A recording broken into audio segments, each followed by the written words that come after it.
जी कहाँ रहते थे? लंका में। किसके भाई थे?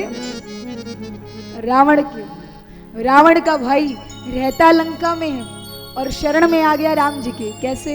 अपने मन से नहीं, हनुमान जी से जब मुलाकात हुई, भगवान की जो सीढ़ी होती है एक, वो होता है भक्त।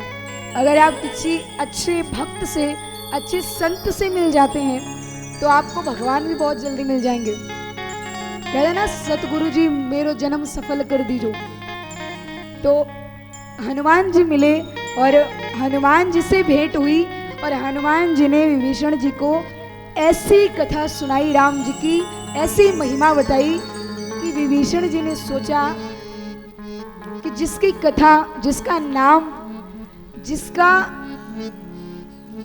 चरित्र सुनकर मुझे इतना आनंद आ रहा है, इतना सुकून मिल रहा है, अगर उसकी शरण में चले जाऊं तो मेरा उद्धार ही हो जाएगा। और विभीषण जी आए भी राम जी की शरण में, और जब राम जी के पास गए तो राम जी ने कहा, कहिए विभीषण जी कैसे आना हुआ? कहा, प्रभु बस आपकी शरण में है, आप ही रखो हमें। तो राम जी कहते हैं, अच्छा क्यों आए शरण में? तुम तो लंका में रहते हो, इतना बड़ा राजपाट छोड़कर मेरे साथ, मैं तो वनवास में हूँ। जब विभीषण जी राम जी की शरण में गए तो राम जी के पास कुछ भी नहीं था, वनवास काट रहे थे अपना। तो यहाँ पर राम जी कहते हैं, क्यों आए? तो विभीषण जी कहते हैं कि आप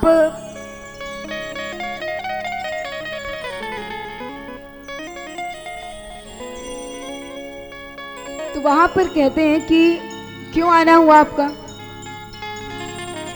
तो विभीषण जी कहते हैं कि प्रभु आपका चरित्र सुनकर।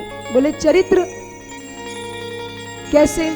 बोले श्रवण सुजस प्रभु आयो, प्रभु वंजन भवभीर। कहा, अच्छा तो मेरा श्रवण सुनकर, मेरी कथा सुनकर, मेरा चरित्र सुनकर आए हो। किसने सुनाया? किसी ने तो बताया होगा, क्योंकि लंका में तो ऐसा कोई नहीं जो राम की गाथा गाए। तो विभीषण जी कहते हैं, तब हनुमंत कहीं सब राम कथा निज नाम। तो कहा, हनुमान जी ने सुनाई। बोले अच्छा। तो राम जी की इतनी महिमा है कि जो उनका चरित्र सुने, जो उनकी कथा सुने, वो उनका हो जाता है। अब यहाँ पर कहते हैं कि और कितने लोग हुए, कितने संत हुए जिन्होंने सिर्फ सुना नहीं भगवान के नाम को, उनको जिया, उनको महसूस किया, प्रभु के नजदीक जाकर रहे, प्रभु के प्रिय बनकर रहे। और प्रभु के भक्तों की गिनती भी बहुत है और उनके प्रकार भी बहुत हैं। एक बार भगवान विष्णु अपना आसन लगाकर बैठे थे, विश्राम। उतने में नारद जी पहुंच गए, नारायण नारायण नारायण करते पहुंचे, प्रणाम किया।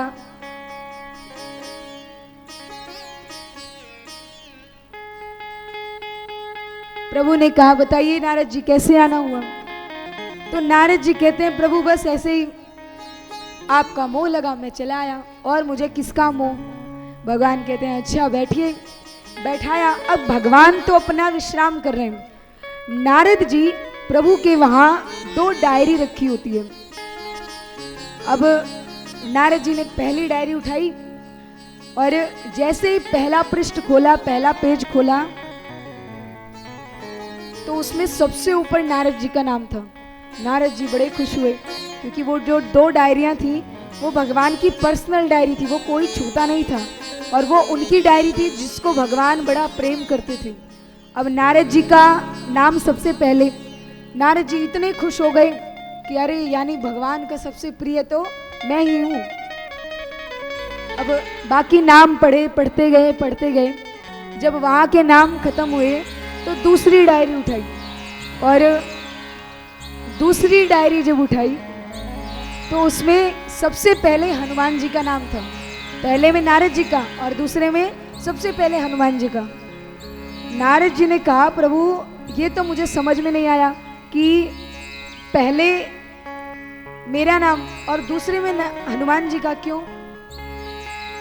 तो भगवान कहते हैं कि नारद, जिसमें तुम्हारा नाम सबसे ऊपर था वो उन भक्तों की लिस्ट है जो मुझे हमेशा याद करते रहते हैं। नारद जी हमेशा नारायण नारायण नारायण नारायण करते हैं। तो भगवान कहते हैं कि वो उन भक्तों की लिस्ट है जो मुझे याद करते हैं। कहा अच्छा, तो वो किसकी लिस्ट है?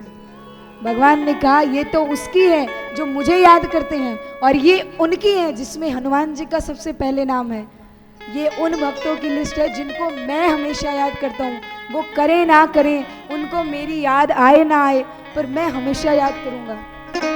तो भगवान के भक्त और भगवान की लीलाएं अनेकों हैं, अनंत हैं, अपार हैं, जिसका कोई तोड़ नहीं। और